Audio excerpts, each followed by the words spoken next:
וגם בחלק הזה. Gaza, Lebanon, Iran নয়, ইসরায়েলকে এখন সবথেকে বড় যুদ্ধ করতে হবে নিজের ঘরের ভেতরেই। শুনতে অবাক মনে হলেও দীর্ঘমেয়াদী যুদ্ধ আর সবসময় চলমান দখলদারিত্ব ইসরায়েলের সমাজ ব্যবস্থাকে এখন ভেতর থেকে কুরে কুরে খাচ্ছে। 2023 সালের অক্টোবর থেকে গাজা যুদ্ধ শুরুর পর ইসরায়েলি সমাজে যে পরিবর্তনগুলো দেখা যাচ্ছে তা শুধুমাত্র সাময়িক যুদ্ধকালীন প্রতিক্রিয়া নয়, বরং দীর্ঘদিনের সামরিকীকৃত রাজনৈতিক সংস্কৃতিরই একটি বিস্তৃত পরিণতি বলে মনে করছেন বিশ্লেষকরা। ইসরায়েলি জনগণের মতামত নিয়ে করা প্রায় প্রতিটি জরিপেই যুদ্ধের প্রতি বিপুল সমর্থন দেখা যায়।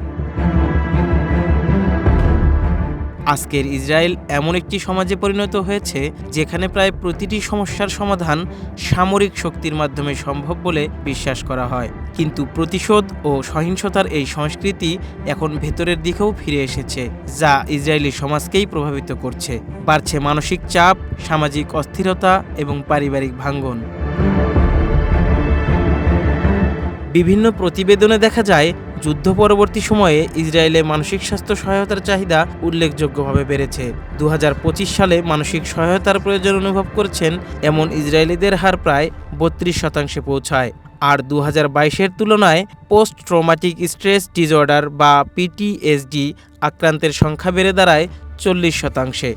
নিজেদের ভেতরের কথা সবসময় লুকাতে চাওয়া ইসরায়েলি সরকারের বিশ্লেষণেই দেখা যায় আগের তুলনায় পারিবারিক সহিংসতার ঘটনা বেড়েছে, নারীদের নিরাপত্তা সংকট আরও তীব্র হয়েছে এবং তরুণদের মধ্যে অপরাধমূলক আচরণের হারও বৃদ্ধি পাচ্ছে। একই সঙ্গে সেনা সদস্যদের মধ্যে আত্মহত্যা ও আত্মহত্যার প্রচেষ্টার ঘটনাও উদ্বেগজনকভাবে সামনে এসেছে। এই প্রবণতাগুলো আলাদা আলাদা কোনো ঘটনা নয়, বরং একটি বৃহত্তর সামাজিক চাপেরই ইঙ্গিত। বিশ্লেষকদের মতে দীর্ঘদিনের সংঘাত, দখলদারিত্ব এবং স্থায়ী সামরিক মানসিকতা ইসরায়েলি সমাজকে এমন এক অবস্থায় নিয়ে গেছে যেখানে সহিংসতাই ধীরে ধীরে প্রধান প্রতিক্রিয়ার ভাষা হয়ে উঠেছে।